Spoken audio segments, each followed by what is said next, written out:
Hey, well, hello everyone. Welcome. Thank you to everyone for attending, and I'd like to introduce you to the Let's Eat Healthy community of practice, thinking outside the classroom, non-traditional partnerships to amplify nutrition education and agricultural literacy webinar. Next slide, please. My name is Sonia Fernandez Arana. I'm the Let's Eat Healthy Program Manager here at Dairy Council California. I'd like to also introduce my colleague, Heather Reed. She's a registered dietitian, nutritionist, and nutrition consultant with Dairy Council, who will be supporting with moderating today's webinar. We'd like to welcome you all. As I shared earlier, we have an exciting webinar presentation today, and we will present on community programs and discuss partnerships that connect local communities to educational programs and resources to educate on sustainable food systems and the vital role food has to support nutrition security and health. Next slide, please. We will be muting everyone until later part of our agenda, which is our Let's Eat Healthy panel discussion session. Please note audio connection is through your microphone and speakers of your computer or mobile device. If you're having difficulty, you can click on the arrow next to the mute button and select test speaker and microphone, and simply follow the prompts to connect to audio. Time has been reserved at the end of the webinar following all feature presentations to address questions and comments. So we encourage you to submit questions or comments. Please use the Zoom chat box at any time throughout the webinar. And a link of this recording and a copy of the presentation will be provided to all registered attendees. Next slide. Yes, so we are very excited. This is our third Let's Eat Healthy community of practice, and we're all so excited that you're here joining us. We'd love to know who's in the room. So please type in your name, your agency, and your title in the chat box.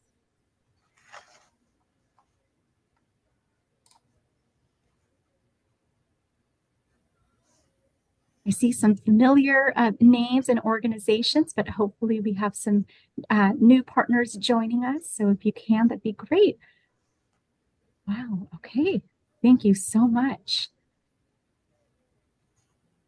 Next slide, please. So for today's webinar, we will provide an overview of today's topic just to kind of center us.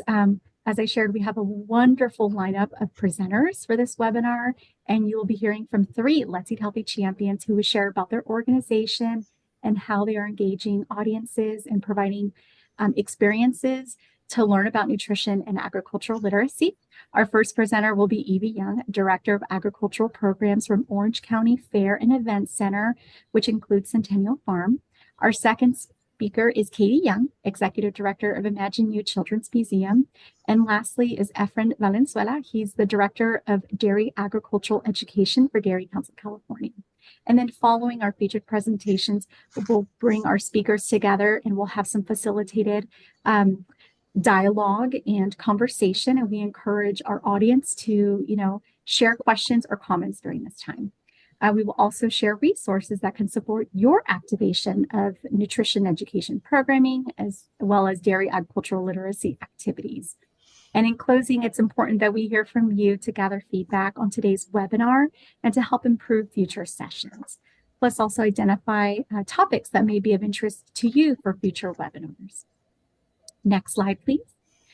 So our objectives for today's webinar is that we hope by the end of today, attendees will be able to describe the benefits of non-traditional partnerships to amplify nutrition education and dairy agricultural literacy, explore strategies for fostering relationships with museums and fairs to engage in promotion of Farm to You, and lastly, identify programs and resources to support nutrition education and agricultural literacy education with diverse audiences.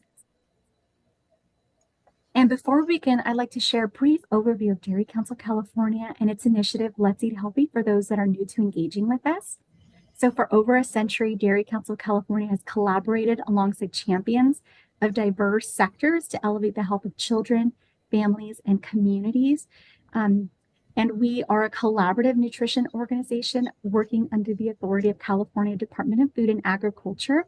We are funded by the California dairy community to support nutrition in schools and the communities through partnerships and provide resources to educate on the positive role that milk and dairy plays in health and in fostering lifelong healthy eating patterns. And through Dairy Council California, we have our Let's Eat Healthy initiative. And champions like you are able to support and engage in strategies and solutions to champion community health and support nutrition security and access to nutritious foods, including milk and dairy, as well as advocate for equitable access to evidence-based nutrition education to support optimal health and well-being across the lifespan. And lastly, provide those opportunities to educate audiences on the critical role of healthy food systems in promoting health. And Let's Eat Healthy engages champions through partnerships, collaborations, and co-creations to advance the initiative goals that are displayed on the slide. And our Let's Eat Healthy community of practice provides that platform for our Let's Eat Healthy community to come together, network, learn promising practices of the Let's Eat Healthy champions and the wonderful work that they're doing towards the collective impact of the initiative. Next slide, please. So now I'd like to take just a few moments to talk about why community accessibility of educational programs is so vital for teaching about nutrition, and it's a connection to sustainable food systems. While there's a growing interest from consumers, especially youth, on food transparency and wanting to know where their food and beverages they consume come from and how they are made, there is still a disconnect and lack of agricultural literacy among individuals, especially in children. And teaching about food systems is important because it can help people understand how food is connected to their health, their culture, economy, and the planet. And education empowers healthy choices, and understanding the food system and how those foods contribute to overall health and well-being can support individuals in making informed decisions and support the development of healthy eating patterns. And the focus of today's webinar will really showcase those community programs and partnerships that are beyond the classroom to provide experiential learning to children, families, and the community to educate on the journey of food, the sustainable agricultural practices in growing and producing foods, and learn about nutrition and create opportunities to build appreciation for cultural diversity in food traditions and practices. Next slide, please. So now, before I bring on our first presenter, I'd love to hear from you on your experience leading or collaborating to offer nutrition education programming outside of the classroom. So please select a response that best describes you or your organization. So which of the following represents, your experience? Have you partnered with libraries, fairs, museums, and other non-traditional partners to offer nutrition ed? Or maybe you're in the process, or maybe you're considering, or maybe you're new to this type of work, and that's what brought you here today. So we will launch the poll. We'll give it just a few seconds.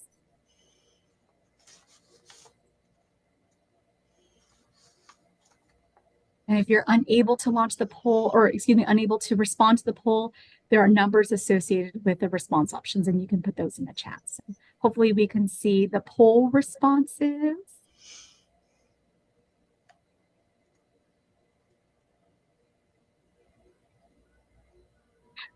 Okay. Thank you so much, Bailey. It looks like over 50% of us today have partnered with libraries, fairs, museums, other non-traditional partners to offer nutrition education. That's amazing. We'd love to also hear from you on what you are doing with those partnerships. And we have some that are interested or that are wanting to learn more. So the next poll question is specifically on agricultural literacy. So are you engaging with non-traditional partners to offer agricultural literacy education and activities? Or maybe you're in the process of thinking about building a partnership, or you're considering or new. We have some great resources and insights for you, especially if you are new in this area and you're wanting to build those relationships in your community. So we'll give it just a few more seconds.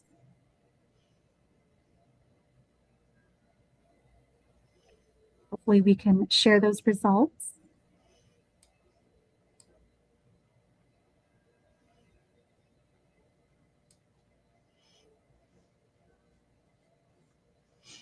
Oh, okay. This is a little bit more diverse. So we have just a little bit over a third that are. We have, also another third that are new and they're, interested in partnering. So we hope today's webinar will be very helpful. And some are in the process. So that's incredible. Well, thank you so much for participating in those polls. Next slide, please. Thank you so much. Without further ado, I'd like to introduce our first speaker, Evie Young, who will provide the presentation, Innovative Collaborations, Strategies for Building Partnerships for Nutrition Education, Agricultural Literacy Beyond the Classroom. So Evie currently serves as the Director of Agricultural Programs for the OC Fair and Event Center, which, as I shared, includes Centennial Farm. The farm hosts various educational programs, including junior farm tours, discovery days, and the Ranch After School program with over 60,000 visitors throughout the tour season. Evie is responsible for overseeing all aspects of agriculture education programs, including the development of the agricultural ed curriculum, coordination and implementation of the educational programs, and working with Centennial Farm staff, volunteers, and various industry business partners and sponsors. She also oversees the livestock program and equestrian center and has worked for the OC Fair and Event Center since 2000. And prior to joining, she worked for the University of California Cooperative Extension in Orange County as a program representative with the Expanded Food and Nutrition Education Program, also known as FNEP. Evie holds a Bachelor's of Science in Foods and Nutrition and a Master's of Public Administration degree. So now I'd like to welcome Evie. Hi, thank you so much, Sonia, and happy to be here. Please go on next slide. Thank you. I want to talk a little bit about Centennial Farm and what we're here to represent. Next slide, please, Bailey. Thank you. Our farm was established in 1989 and is approximately 3 acres. And we're a working farm that was created to educate youth about agriculture and its importance to daily life. We really consider ourselves a platform and a resource for schools and community groups to take advantage of the outdoor classroom setting. We have hundreds of commodities growing seasonally, from plants, fruits, vegetables, herbs, as well as livestock. And we really consider ourselves, again, a resource for anyone that would want to come and participate in our free programs as a bridge to the farming and ag community. And on this slide, you can see some of our impact report and some of the programs and our reach in the public. Next slide, please. So at Centennial Farm, we do offer a variety of programs, many of which are free of charge. I just wanted to kind of explain what a few of the programs were. So you can see on the list, our most popular offering is our junior farmer tours. Those are typically offered throughout the traditional school year, late September through early June. And these are guided tours lasting approximately 1.5 hours, offered Monday through Friday. So volunteers actually will take school groups or community groups around, teaching them about the variety of commodities that we grow at Centennial Farm. Discovery days are offered 1 to 2 times per month. Those are offered from 9 a.m. to noon, and it's basically a self-guided tour of our site. So rather than having a volunteer take a group around the farm, we actually will station volunteers in different areas of our farm so people can still interact, touch animals, ask questions about the various crops, and they can go at their own pace. So groups are welcome to stay for half an hour. They're also welcome to stay 3 hours should they wish to do so. Our Ranch After School program is currently a closed program, meaning we only invite one school that participates, and the school is actually located right across the street. So it's very easy for us to pick up the students, bring them over to our site. And while they're here on the 10-week program, they actually get to plant and maintain a communal garden, and they work with various livestock from poultry, sheep, pigs, goats, all the way up to horses. And this program is free of charge. Farm and garden classes, that is an offering that many of the community enjoys. Those are typically offered 1 to 3 times per month, and fees vary depending on the class topic. And typically fees are really meant to just cover the cost of the classes. But some of our most popular offerings are our food preservation classes. We have floral arranging classes, pruning classes. So typically the classes rotate around hopefully providing people the information if they're interested in exploring gardening or other aspects of agriculture. And lastly, I wanted to talk about our special events. We host a wonderful event called ImagineU in the spring. It's a fair dedicated to youth, and typically it's one weekend in April. And last year we had over 20,000 participants, and we focus on STEAM, science, technology, engineering, arts, and math. And of course, the annual OC Fair, which in our area is held typically in July and August. Next slide, please. I'm a very visual person, so I wanted to include some pictures of the variety of activities that we have at some of our events and at the farm. So if you're looking at the very top left corner of your screen, during our Discovery Day events, we have what we call a touch table. So we will harvest some specimens that we can put out for students to actually feel, touch, smell. So that way it'll discourage them from picking our crops, which we use for our own programs, but it is a great way for them to experience some things. So depending on what we're growing, we can pick broccoli, gourds. There's a lot of leafy vegetables there on that table. Right next to that picture in our milking parlor where we can do milking demonstrations with cows, we also have dairy goat milking demonstrations offered. You can see some pictures of a floral arranging class and a master food preserver class, and also students working with animals. So again, a great depiction of the variety of programs we offer at Centennial Farm. Next slide, please. It's always important for us to get a read from the public. So the box on your left, we had asked some educators if we thought it was important for their students to eat nutritious dairy foods like milk, yogurt, and cheese every day. And based on their answers, over 80%, close to 90% do agree with that. And then also, we also want to make sure that our programs are effective. So we do train our volunteers and staff to provide specific information when providing school tours.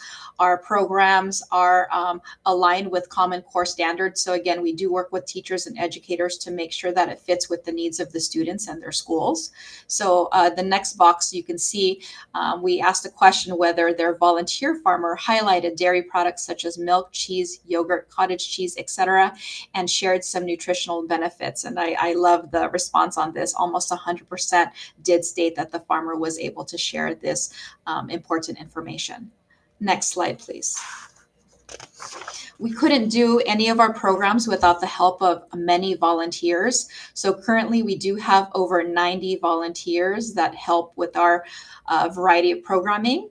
And we do multiple trainings and field trip opportunities throughout the year to, again, continue to train our volunteers on different topics, also exposure in the ag community. So, while we have a wonderful farm, we do like to take them to other farms and visit other museums and other fairs around our area so we can expose them to the different programs and what other organizations are able to achieve. So the picture on the bottom of the text there, we were able to visit a dairy farm in our area, Scott Brothers Dairy, who also supplies us with cows and calves for our education programs. And it was such a wonderful experience for our docents. Not only did we get to visit the dairy, but we got to visit the creamery, so the production site, so to see the process of what happens to the milk and all the variety of products that they're able to make from that. So from that experience, they've been able to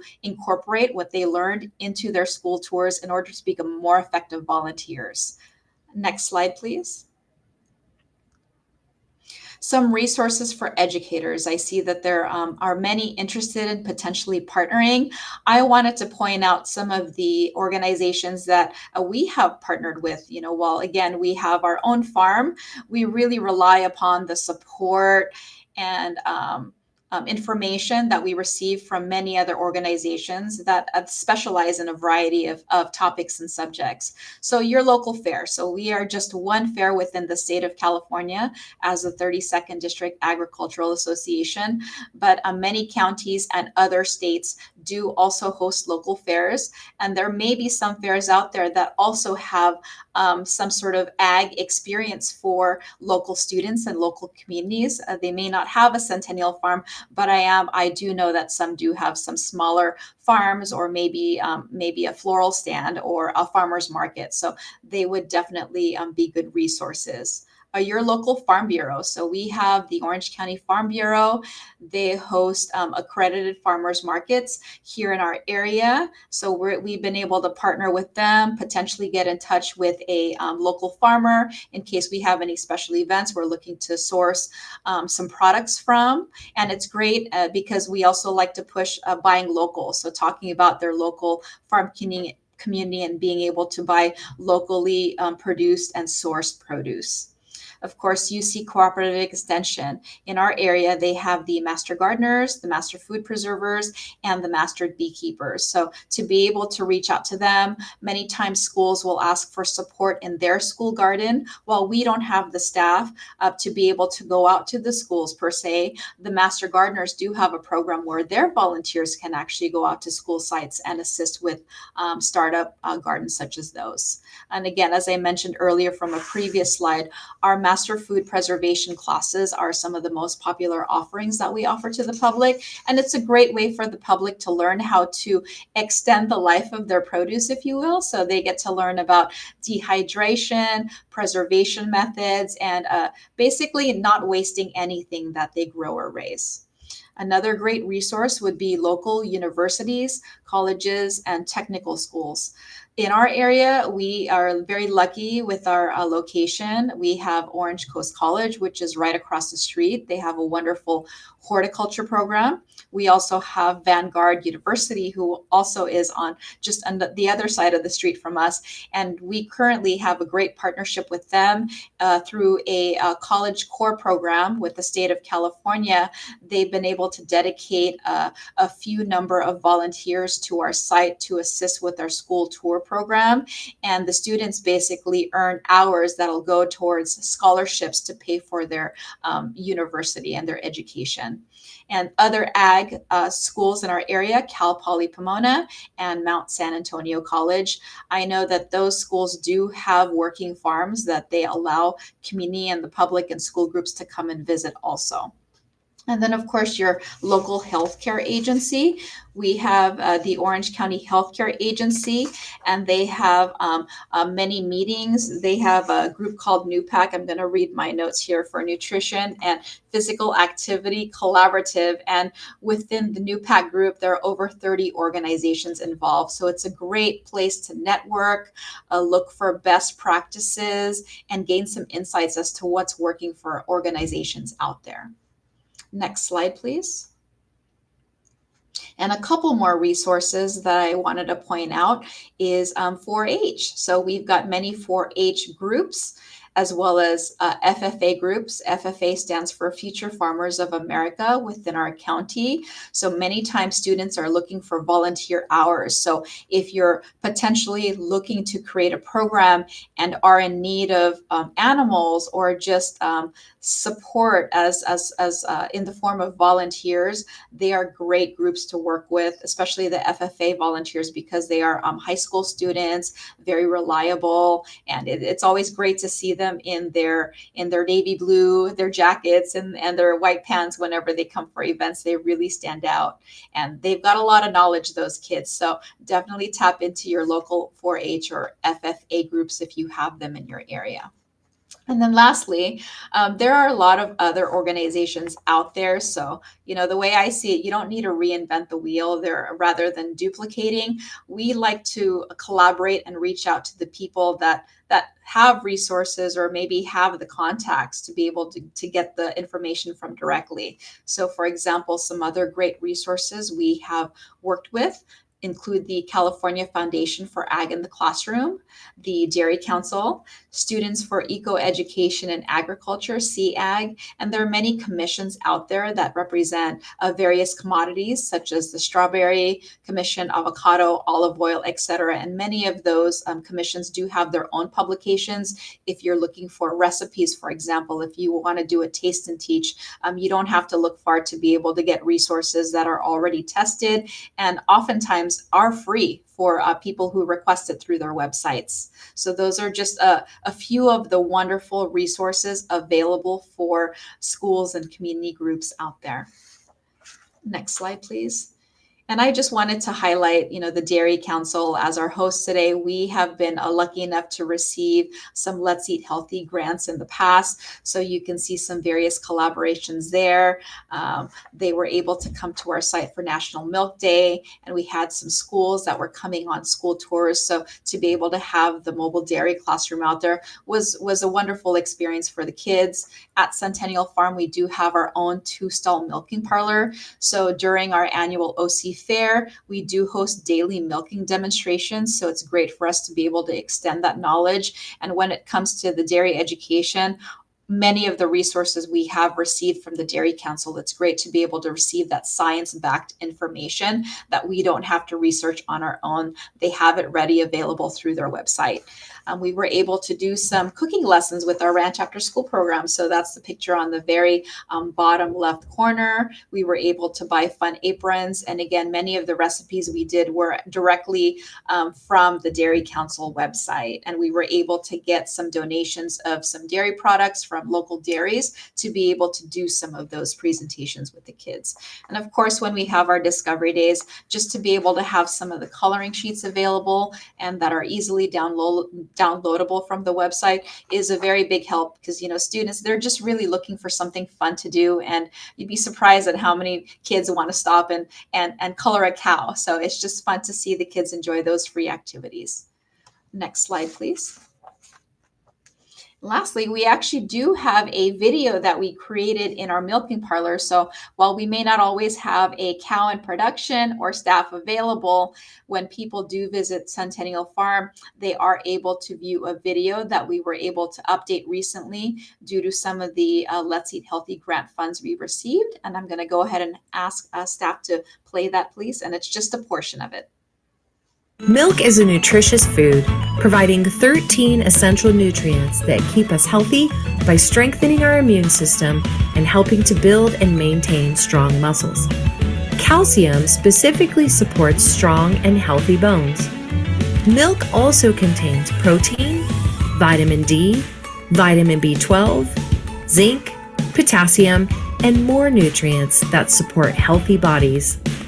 Milk can also be used to make cheese and yogurt, which are other delicious, nutrient-dense foods found in the dairy food group. At Centennial Farm, we don't homogenize or pasteurize our milk, so our milk cannot be consumed by people. But don't worry, it doesn't go to waste. We feed the milk to our calves, as well as any other young animals at Centennial Farm who may need nutritious milk to support their growing and developing bodies. We hope you learned a lot from today's movie.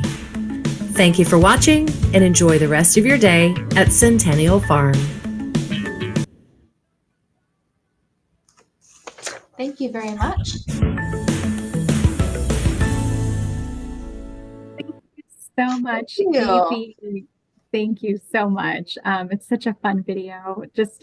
We're so amazed by the educational programs and the partnerships that Centennial Farm has established that really bring to life learning about California's plant and animal agriculture in fun ways for all audiences. So for the interest of time, as I shared earlier, we will reserve questions for Evie at the conclusion of today's webinar. But if you do have questions, comments, or compliments, please drop those in the chat.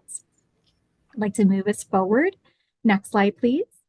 Now I'd like to introduce our second presenter, Katy Young, Executive Director of ImagineU Children's Museum. It's located in Visalia, California.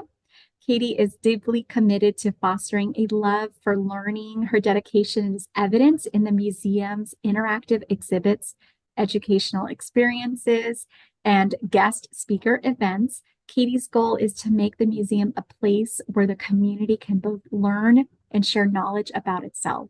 This helps children and families, whether they're local residents or tourists, develop a strong connection to their surroundings and interests in the area. With 7 years of experience at the museum, Katy's enthusiasm and passion are reflected in the exhibits and among the staff. So ImagineU is a valuable resource and experience for the young members of the community. Now I'd like to welcome Katy to give the presentation, Building Connections for Agricultural Education. Thank you, Sonia. Really excited to be here. You can skip to the next slide already. So ImagineU is really kind of awesome. We are geared for children under 8 years old. We were founded in 2002. We have a brand new building that was thanks to a grant by California Parks and Rec. And we've been in this facility since 2015. We see over 70,000 visitors a year, and those are coming in as guests. We're open 4 days a week. And then those are also coming in as field trips. We're seeing probably upwards of close to 200 field trips a year. So we've got a lot of kiddos coming in. And then we also try to stay open during holiday hours. So if the school district is closed, we try to be open. Next slide. So one of the biggest things about ImagineU, I don't know how you all grew up, but I got to grow up playing outside. That's not what happens anymore. And we are a place where kids can come and genuinely imagine, explore, and learn. And we really believe in not only our mission, but our vision and our values. We want kids to walk in here and be able to touch, feel, learn, explore, make new connections. And that is really our goal in everything that we do and all of our exhibits. And I will do the next slide and let you guys watch and see a little bit of what we look like.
We'll jump to the next slide. So watching that video, in fact, I didn't catch that it said, are you able to go back one? Sorry, I think it jumped. And if it did, it's not the end of the world. We made that video right before we reopened after COVID, and watching it, the one thing that I can say here at the museum that not only staff and my board really embraces is we change a lot. We're kind of like our young guests. We're always doing something new. It's kind of amazing to watch. I'm like, oh, we've changed that. And, oh, we've improved that. We're always trying to stay engaging so people can keep coming back and then learning.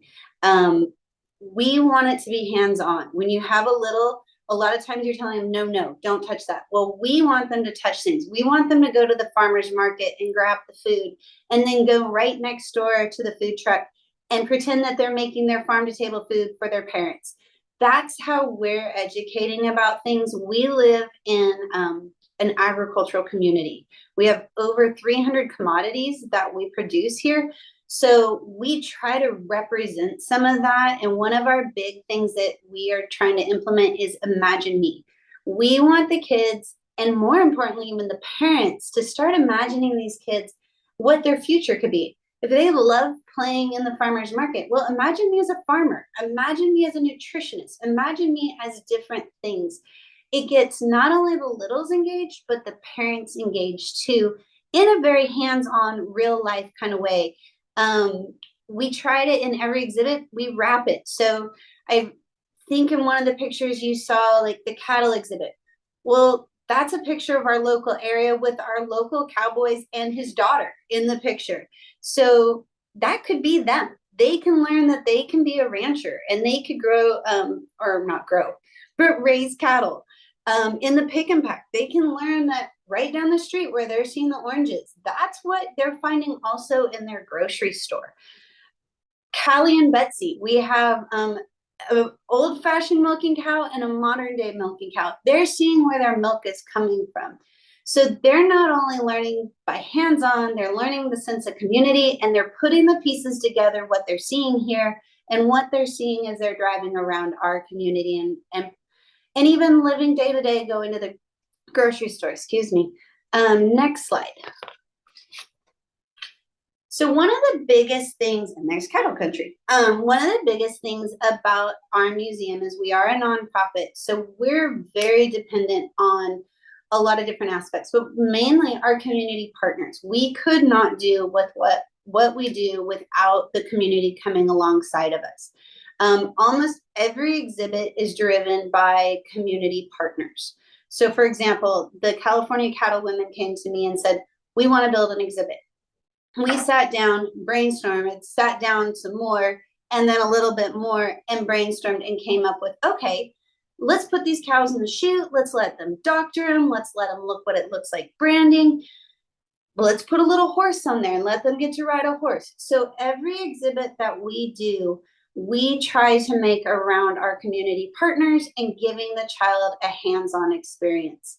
In addition to our community partners and our exhibitor partners, we do bring in volunteers.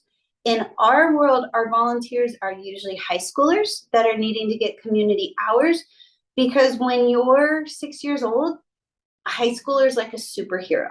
So our staff on the floor is fairly young, but the kids think they're amazing, and they're like little just rock stars in these kids' lives. So most of our volunteers are youth volunteers, and then we also do our fundraisers throughout the year.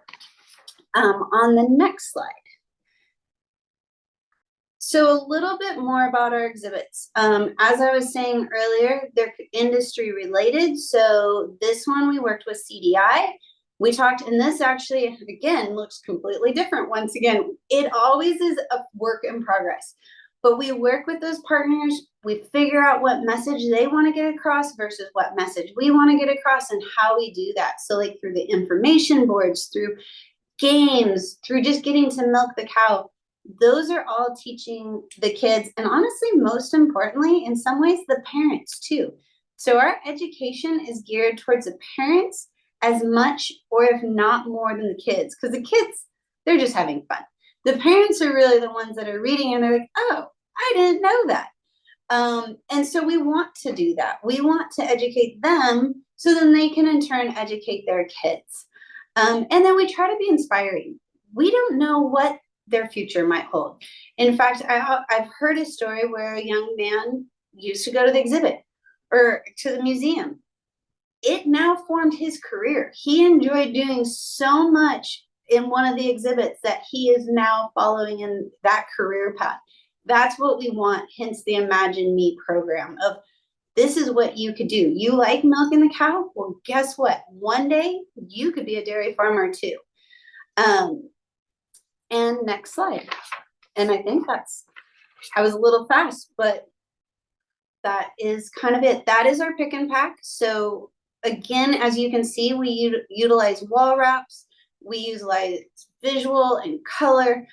But in the background, I know you can't see it, but it tells like the life of the orange. On the wall that you can't see, that's right behind the little girl picking the oranges, we did the 10 top commodities of our county. Again, people might not know that. They might just drive past us every day and be like, oh yeah, I don't know. Well, now as they're standing there watching their kids play, they can read and learn about what's happening in their community and the ag and how that affects them.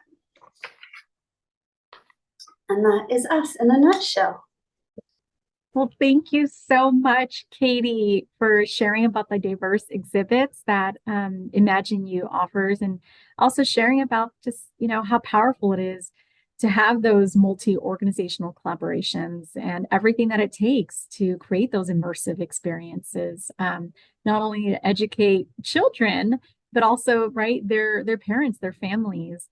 And, you being located in the heart of, California's top producing region, is really important that they are aware and they're educated.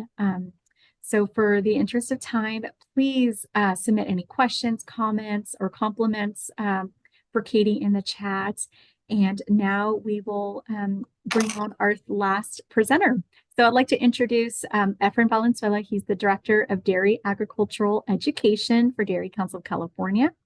Efrain leads a team of agricultural experts and really brings down those hands-on experiences that really touch on, farm to table out in schools and the community across, California.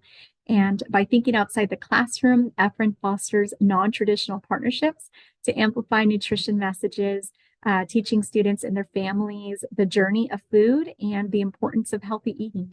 And with 25 years of experience, his innovative approach bridges food literacy and experiential learning, reaching over 450,000 Californians annually. And now I'd like to welcome Efrain, who will provide the presentation, Dairy Agricultural Literacy Beyond the Classroom. So welcome, Efrain. All right, thank you, Sonia. Hi, everyone. So as Sonia was saying, my name is Efrain Valenzuela. I'm the Director for Dairy Ag Education Unit here at Dairy Council of California. Next slide, please, Bailey. And our role with dairy ag education and dairy ag literacy is that we want to build a value for the dairy community's innovation, sustainable nutrition, and nutrition security. As Sonia mentioned, I've been around for the past 25 years, and that picture shows I had the privilege of starting as a mobile dairy classroom instructor. So I've been involved with dairy direct education with Dairy Ag Lit this whole time. All right, next slide, please. So I want to begin by wishing you a happy National Farm to School Month. I don't know if you're aware, but October is National Farm to School Month. And if you're not aware of Farm to School Month, is where we all come together to celebrate food education, school gardens, and lunch trays filled with healthy local ingredients, and of course, a glass of milk to accompany that. Evie and Katy gave some great examples of the experiential learning that's in their facilities, and how Farm to School exhibit help in teaching nutrition education. But how important is that experiential learning when it comes to collaborating or partnership with organizations like Centennial Farms and ImagineU? So we know that experiential learning is really the hands-on learning enhances retention. Whether the kids are planning, harvesting, observing the food process, hands-on activity really fosters curiosity with these kids and makes that learning a little bit more memorable. Our goal is to improve dietary habits, right? So by experiencing the journey of food from farm to plate, students gain a better understanding of where their food comes from and encourages them to make more nutritious food choices. And the main thing with increasing food literacy is that we want to increase both plant and animal agriculture. When it comes to dairy ag literacy, our farm to school nutrition education, we offer a holistic approach to teaching about health, sustainability, and food systems. And we want to prepare the students to be more informed consumers and advocates for sustainable nutrition. Dairy Council believes that collaboration and partnerships are crucial in increasing awareness to science-based nutrition education and ag programs. And here I'm going to talk a little bit about some of our experiential learning programs that you guys can collaborate and partner with. Now, something that's true and dear to my heart is, of course, the mobile dairy classroom. We've been around since the 1930s. This program started back in Venice, California, of all places, which for those of you that are familiar with Southern California, Artesia was a big dairy area many, many years ago. That moved east, but a dairy farmer there in the area by the name of Clarence Michael, really wanted to educate students of where their food came from. So he partnered up with the Dairy Council and started going to schools. Now you can see in the beginning, it was a modified truck that carried a cow and calf to schools. Now we have our livestock trailers where it's a bit more comfortable, and we're vetted by the state veterinarian. So we really bring that farm to school experience. Happy to say now that today we have 6 mobile dairy classroom instructors that bring the farm to student.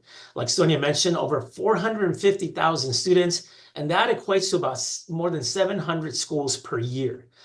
So our instructors, they're engaging and delivering engaging presentations, making that connection farm to school, focusing on the school cafeteria. We know that that's where their nutritious foods are going to be when they're at school. So we want to remind them to eat healthy.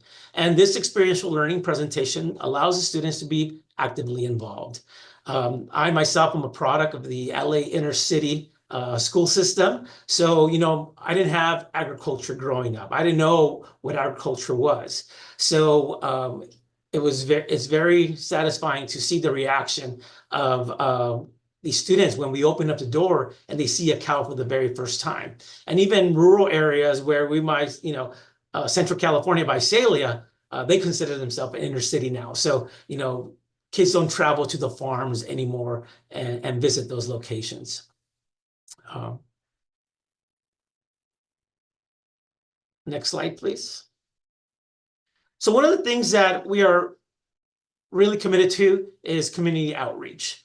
Many years ago, through the help of the CDFA, the California Department of Food and Agriculture, they have a Cal Ag Plate Grant, tongue twister. They operate yearly. And through this grant, we were able to create these dairy ag literacy displays. We started off at the Sacramento State Fair. Actually, one of our staff members was visiting the fair and realized that there wasn't any dairy ag literacy in that event. It wasn't represented. So we applied for the grant, we got it, and an interactive educational display was created. Because the display was not being used throughout the whole year, only during the state fair, we saw an opportunity to offer it to other fairs and ag events throughout the year. But it is a big unit, so it has monitors, displays. It was difficult to disassemble and transport from site to site. So we decided to develop smaller, more portable educational banners. Next slide. Now what we have are our dairy display banners. They're a set of 4. You can see those on the far left. And then we have examples of some of them at a local state fair. They can be set up in any area to enhance dairy ag literacy. Our 4 banners showcase different topics. One of them is California Dairy Farms, which highlights California dairy facts, as well as cow breed information and milk production. We also have California Dairy, something bigger than itself. It covers careers in agriculture and California sustainability measures. One on milk and dairy foods, of course, nutrition education and our dietary guidelines. And then our Farm to You one. It really depicts the travel of milk and how it gets from the farm and when we're at schools to schools in less than 48 hours. So these educational banners can be requested through Dairy Council of California and be used as part of our educational tool at your event. And as Evie mentioned, one of our sets of banners is currently at Centennial Farms. So we're providing an additional extra dairy ag lit resource for their milking parlor. Next slide. Well, I know COVID was mentioned here earlier, and it affected us as well. So as the pandemic forced schools to close their doors, moved everyone back to distance learning, we really saw a need for online education. So we were already working actually on expanding to a virtual platform, but that just allowed us to move a little faster. And we were able to collaborate with the California Milk Advisory Board and some other influential dairy farmers. And we continued our year. We went virtual. We instituted our virtual field trips. So VFT participation that year was statewide. We had tons of California kids joining us. It actually went out of state. And we are happy to say that we had participants coming in from Asia and Africa, so worldwide during that VFT. You know, schools came back. It was still through a distance learning model. We continued for another year. And now, because of the success of those virtual field trips and by teacher request, we continued. So we are now offering 2 virtual field trips per month and biweekly. So those schools that cannot be reached by the mobile dairy classroom in person can be reached through a virtual field trip. One of the best things about being live and not having, it's not a recording, it's an actual live presentation. You know, students can see how the cows are upcycling their feed. Something that would usually end up at the landfill is now it's turned into a nutritious food. Not only are we doing our virtual field trip, but we've expanded some of the platforms that how we deliver. We hosted a Spanish language presentation, so all in Spanish with our Spanish speaking instructors. We have also teamed up with an ASL interpreter to sign during one of our presentations. And this presentation can be downloaded through our website. So we've informed the public that it's available and they can download it to view at any time that they want. And we've also partnered and collaborated with other entities throughout the state. One of them was the San Bernardino County Superintendent of Schools, and we hosted a virtual field trip where one of their school food service staff joined us and held a nutrition lesson at the same time. So great way for us to expand beyond the in-person mobile dairy classroom. Next slide. So last year we had the privilege of expanding our dairy ag literacy program, and with the help of the Let's Eat Healthy initiative, we took a big step in enhancing our children's understanding of agriculture, and we sponsored our very first elementary school dairy farm field trip. So this experience allowed the students to go beyond the traditional classroom experience and visit the farm, see the normal day-to-day operations of the farm. It was great for them to learn about sustainable farming practices and how to make agriculture more tangible to them. We know that field trips like this, reduce that gap from urban living and agriculture. So it's a great way for them to appreciate the importance of dairy in their diets and really understanding where their food comes from. One of the things that the students learned was soil health. They learned about water conservation. One of the big things is that we really don't see how dairy farmers are doing a great job at recycling their water. So they were able to see how the water that is used to cool the milking equipment can also be used to wash out the freestall area behind the cows. And then that water in return can be used to irrigate pastures. So full cycle of how water is being reused throughout the farm. We learn about the environmental impact of food production and how it fosters a responsibility towards sustainability.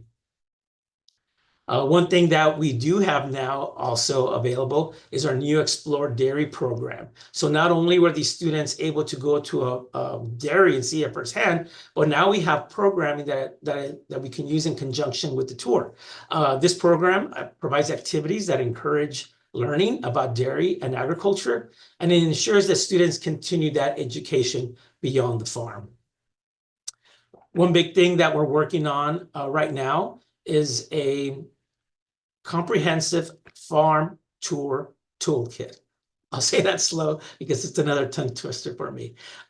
This toolkit will enable schools and community groups to organize their own farm tours, complete with guidelines on logistics and safety. And we want to equip teachers and leaders with the resources they need so that they can expand their opportunities and engaging agriculture with their students. Through these combined efforts, we want to make sure that agriculture is taught to our school children. Next slide, please. All right. So how do we engage those students, and how do we extend it beyond the classroom? Now, some of you, from what I've read, are they're coming from different locations.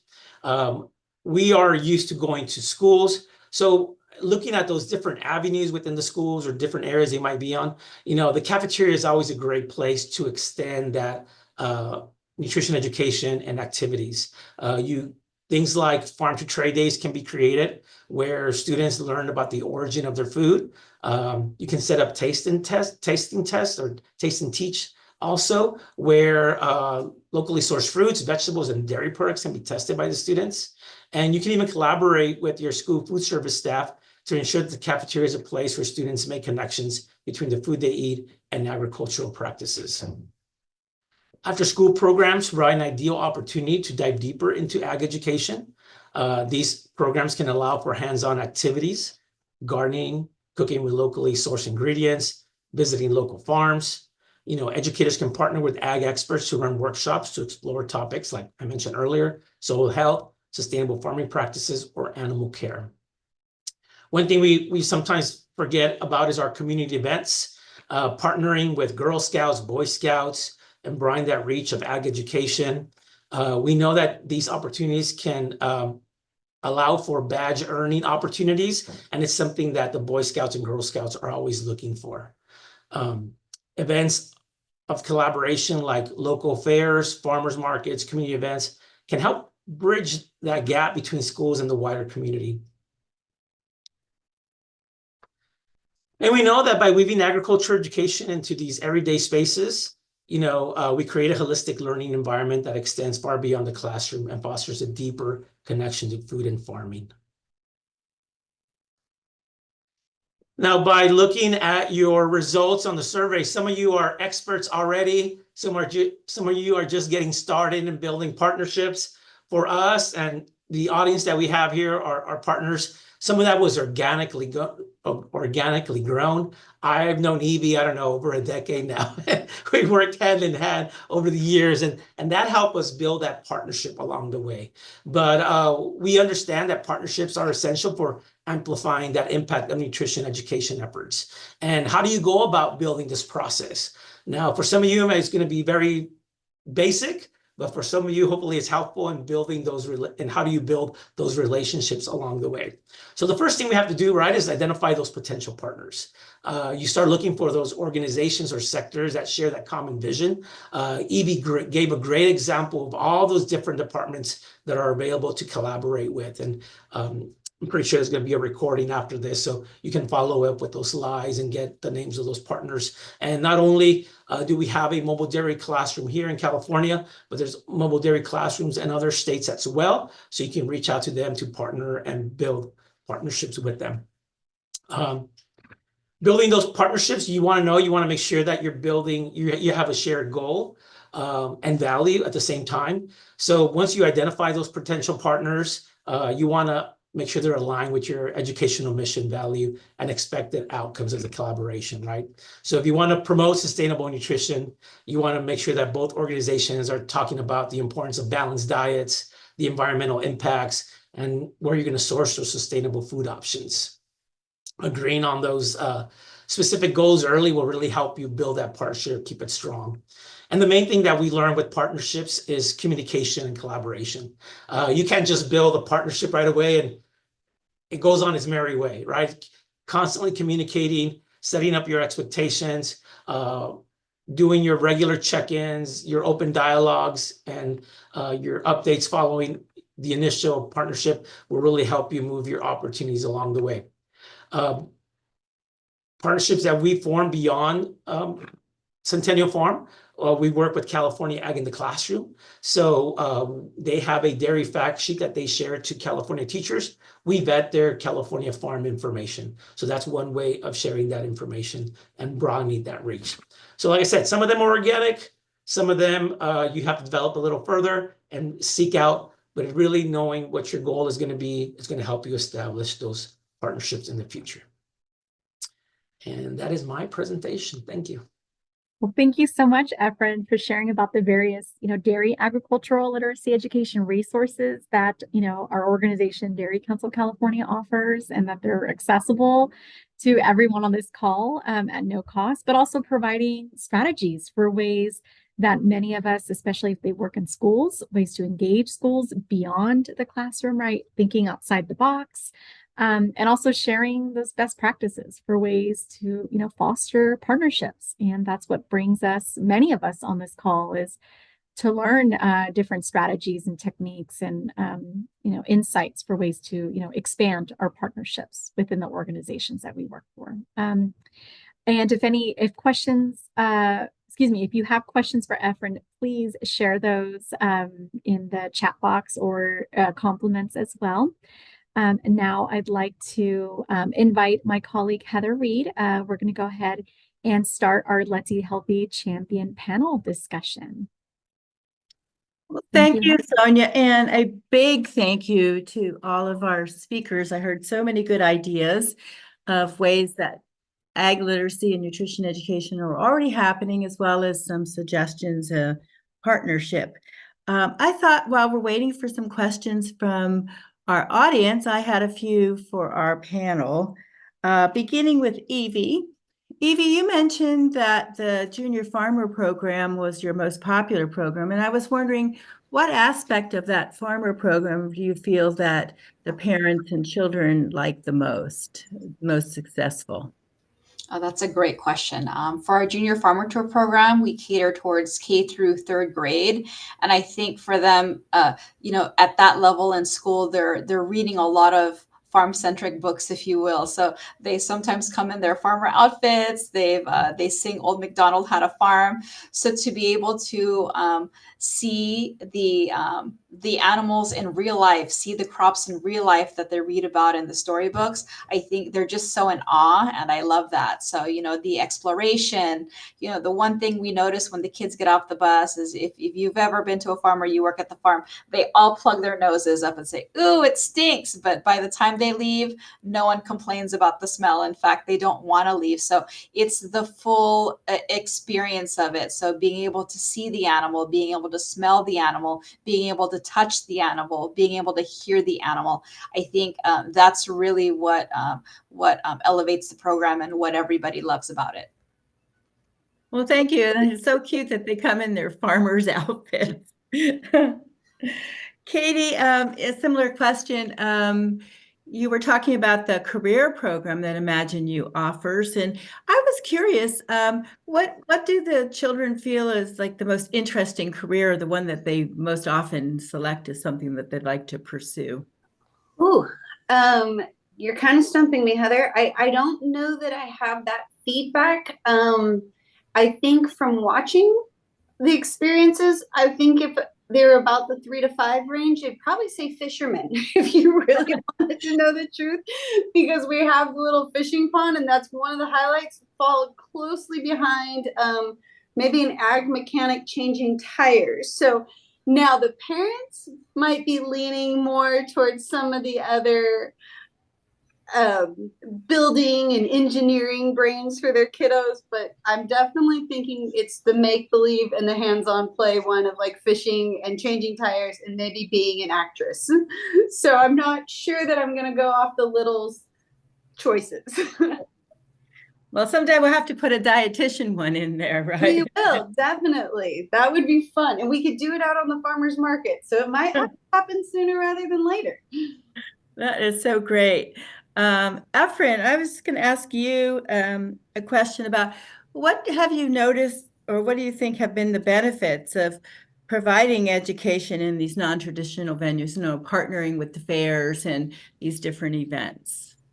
I think the best thing that we've done is we're able to branch out and offer that Dairy Ag Lit support to other groups.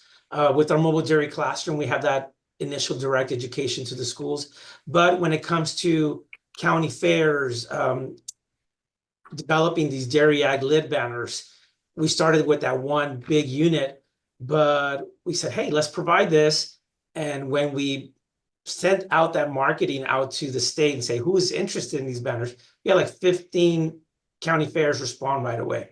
And as an information, these banners are loaned out for free. So we give that Dairy Ag Lit information to them to the location. Expectations that they return those back to us so that we can share them with other groups. But it's mainly providing the resource for them to expand their Dairy Ag Lit.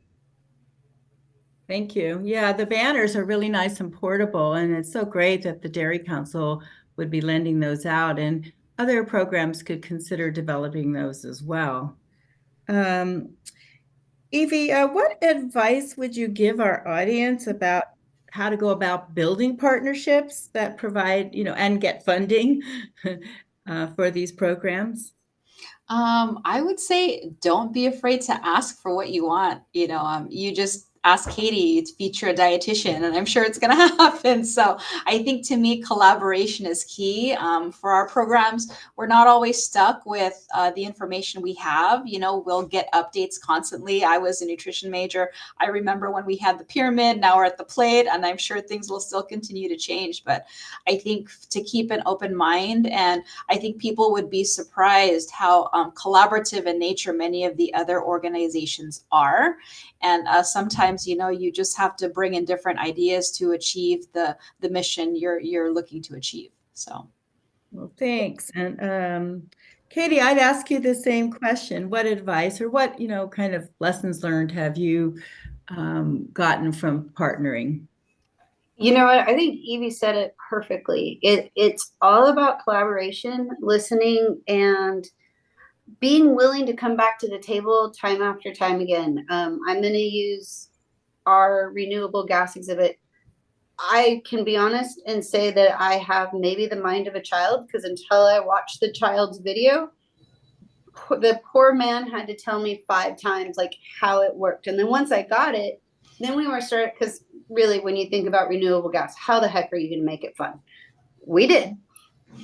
So it's that being open-minded, being willing to keep working at it until you get to the right answer for both of you. Well, and I like, your idea of looking at it from the perspective of the child, Yeah. because a lot of your exhibits, I'm sure you had to get down low even to see, because we stand up, we don't necessarily see it from the child's point of view, as well as, things that they would find interesting. Well, and I can honestly say sometimes we create things thinking they're going to use it one way, and then I sit out there and watch them. I'm like, okay, well, there you go. You're going to use it that way. Cool. Hadn't thought of that, but now I do. And now I know next time that I build one, I'm going to have to make some tweaks to this. I see Evie shaking your head. It's true. It happens every single time. I don't even care how much we learn. They're going to figure something else out for us.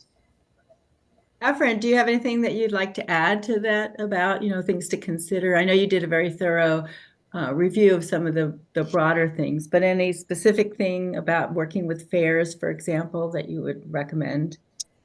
I think the main thing, like I mentioned a lot, you start seeking out where you're going to partner when in reality you have your partners already in your close network. So I think begin there, and a lot of those grow organically. But when you do find that partner, like I said, shared goals, communication are going to be key, and extending that relationship. Yeah, and before I ask probably 1 or 2 more questions, I just want to pause for a second and ask our participants to type in any questions in the chat that you might have for our audience. And I'll be looking at those, and I'll just give it a minute to see if anyone has any questions. I know we have a compliment for We Love ImagineU, and I can see why. Yeah.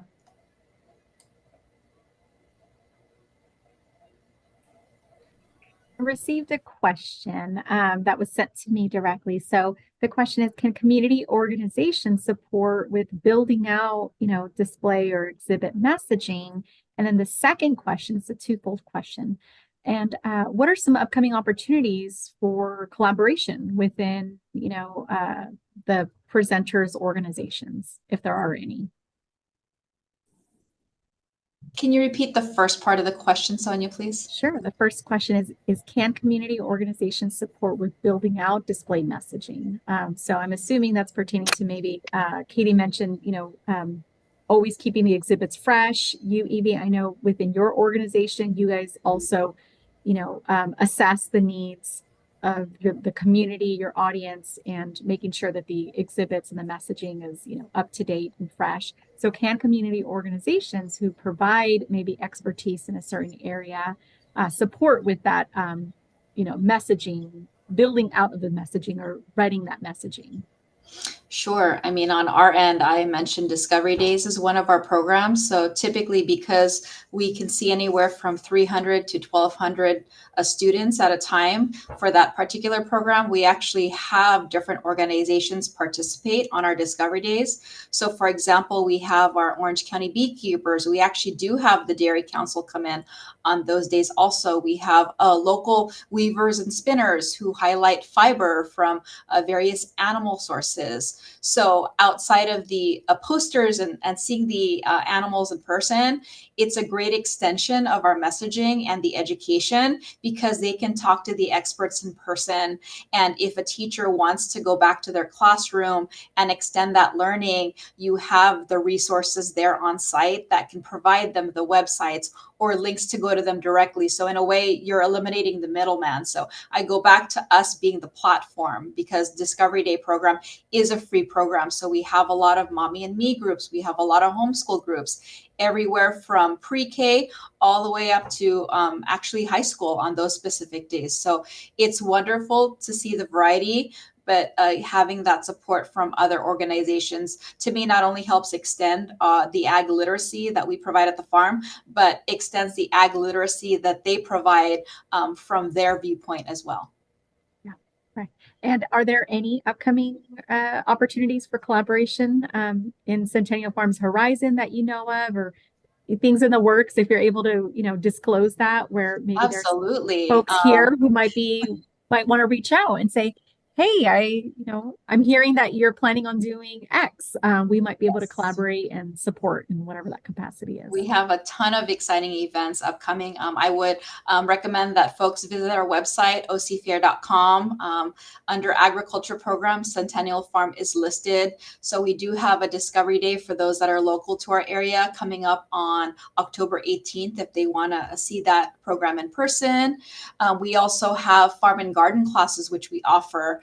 We have some upcoming that are related to nature and the types of plants you can grow to foster a natural environment. So typically we like to reach out to, again, organizations to provide guest speakers. So they're very low cost. So if anyone would like to see, for us, we have a great email list. So we're able to promote via our social media channels, Facebook, Instagram, through the OC Fair and Centennial Farm. So that's where Efrain says that the Dairy Council participates because we do all the advertising. They just need to show up. We have the farm. We can provide tents. We can provide a table. We can even provide support day of. So if you can get to the farm, we are happy to uplift your organization and provide you that platform if that's what you're looking for. That's wonderful.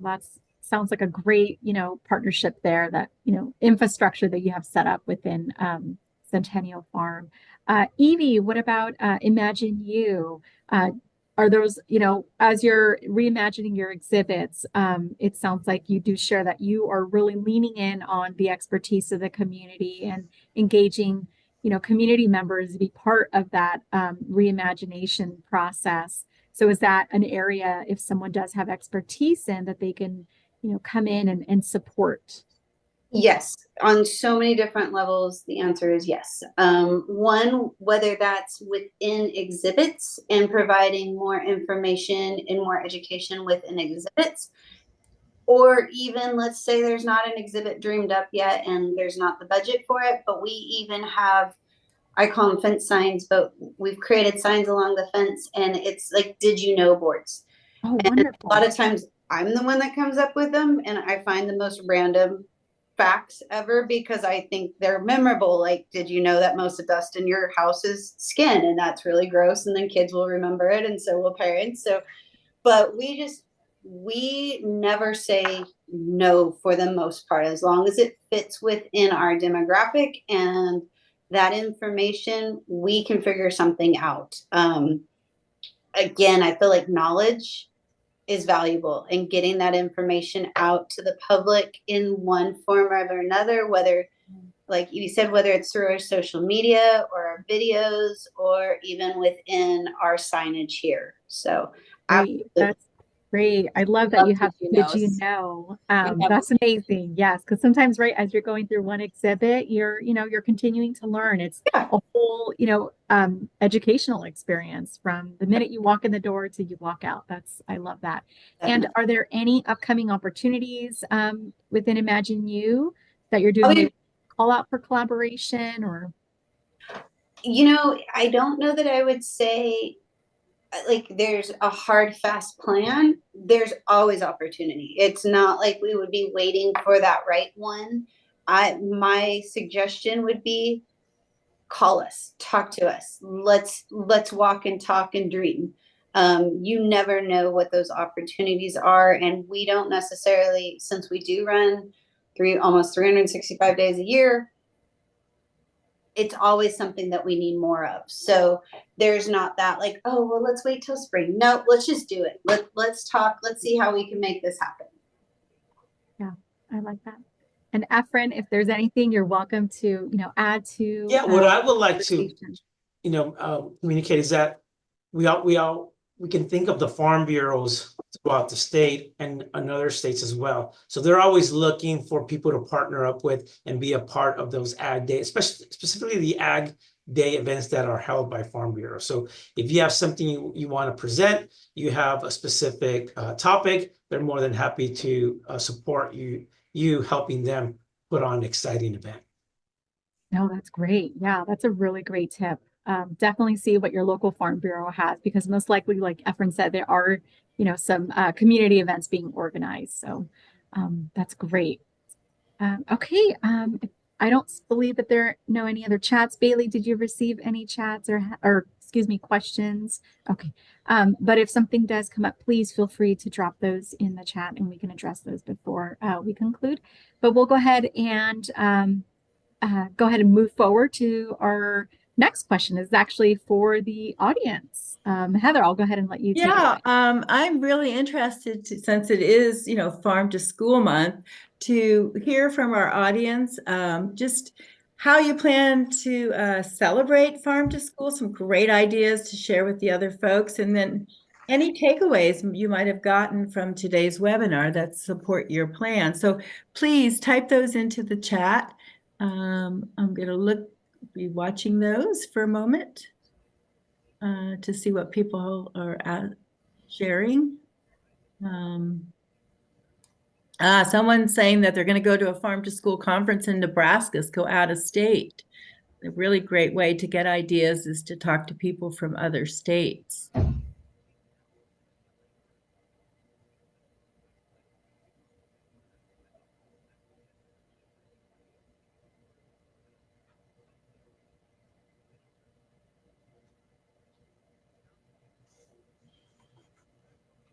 In Sacramento, they do the Tower Bridge dinner, and there's also a number of activities around there. And some of our local community or partners have put exhibits up at the state capitol.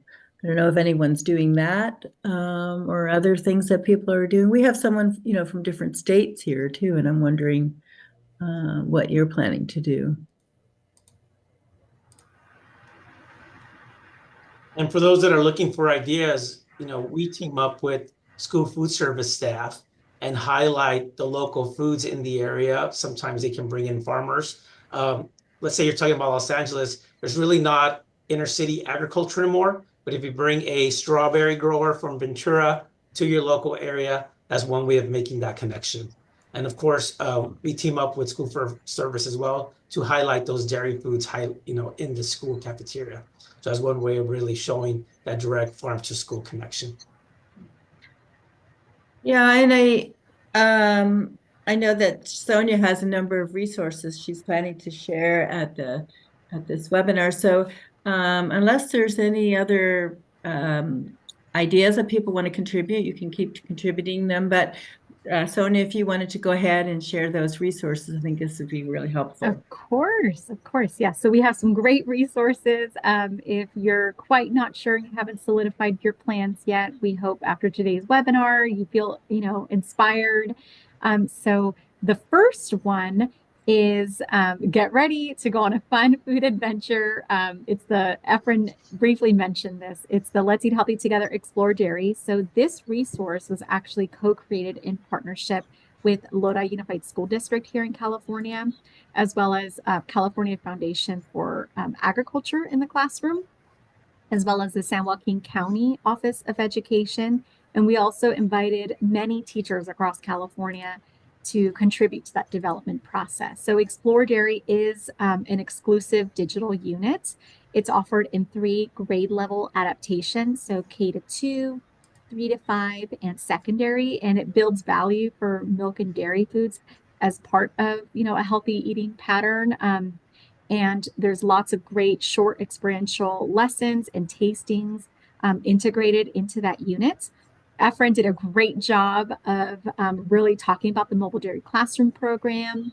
And I encourage everyone to check out healthyeating.org/farm to school. This is where you can access the online scheduler to bring the dairy agricultural literacy program to your community.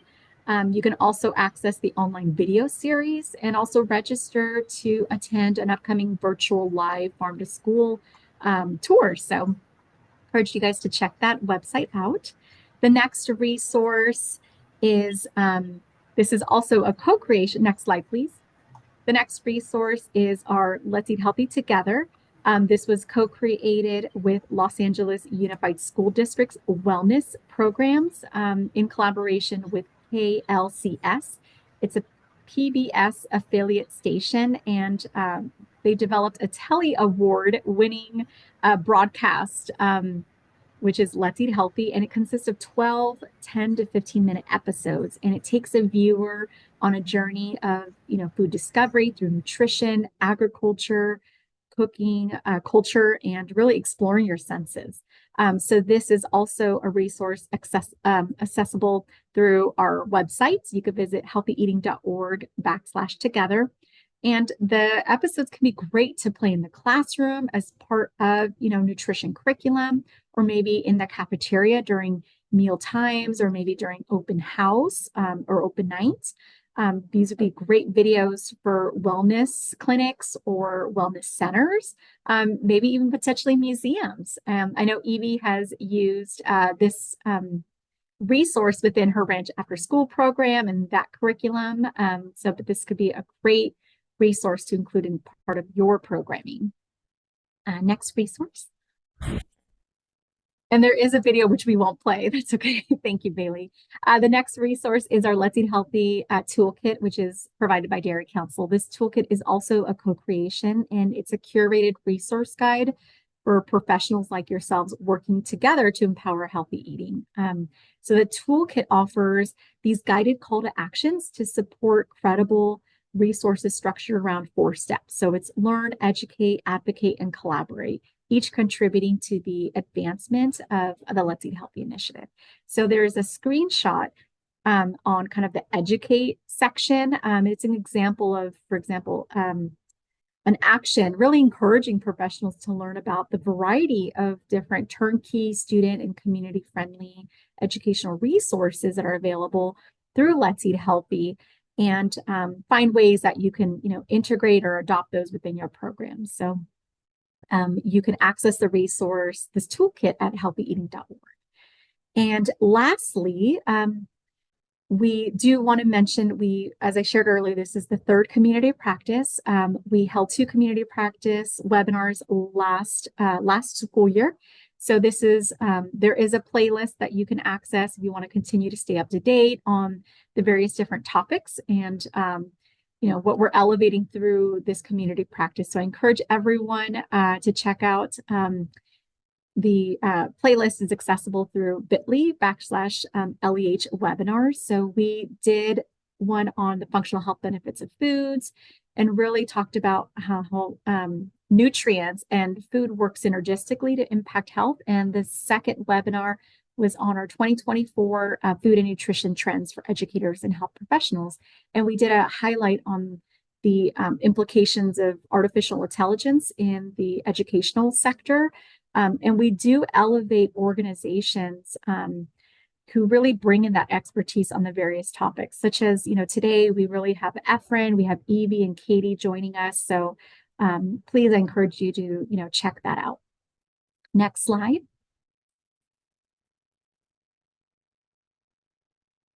So we want to thank you all for your participation. We encourage everyone to, stay up to date, and for the release of our upcoming community practice, we hope to schedule this in the early spring of next year. So we would like to hear from you before we officially close out. What are your thoughts on today's webinar, what you've gained? If you have an interest for a particular topic, or you would like to present, we would love to hear from you. I will go ahead and drop a link in the chat, or you can access the survey via the QR code. So let me go ahead and drop this in there for everyone. Oh gosh, hopefully there we go. Hopefully it went through. So I'll give everyone just a few minutes to complete the survey.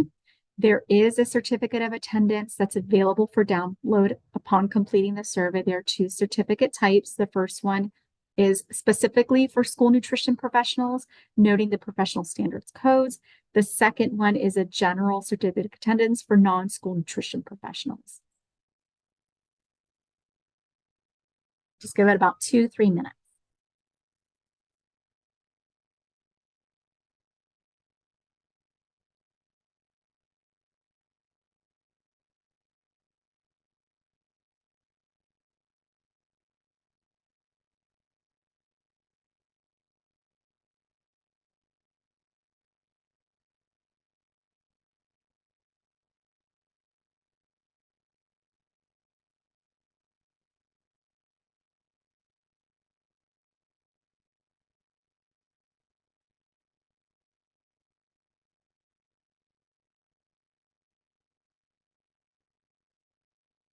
And Emmanuel, I do see your chat. Yes, everyone will have a copy of the presentation, as well as the recording, the certificate. If you're inquiring about the certificate, connect with me offline, but this is what the certificates look like, just a screenshot grab. So if you're unable, if you completed the survey and maybe forgot to grab the certificate, please reach out to me and we can make sure we get that to you. Next slide, please, Bailey. Thank you. And once again, we want to thank our panel of presenters for sharing their expertise and their passion, and also really elevating the amazing educational programs that they're offering through their organizations. Also like to thank you, our attendees, for your participation today. We hope that you really were inspired and ready to explore new strategies and build new partnerships, or even integrate new resources to enhance your programming in your community. And we hope you'll continue to join us in future community of practice webinar sessions. Contact information for all of our presenters, as well as myself, is displayed, and a copy of the recording, presentation slides, and resources will be shared with everyone. So we want to thank you all for joining, and we hope you have a good rest of your afternoon. Thank you so much. Thank you. Thank you.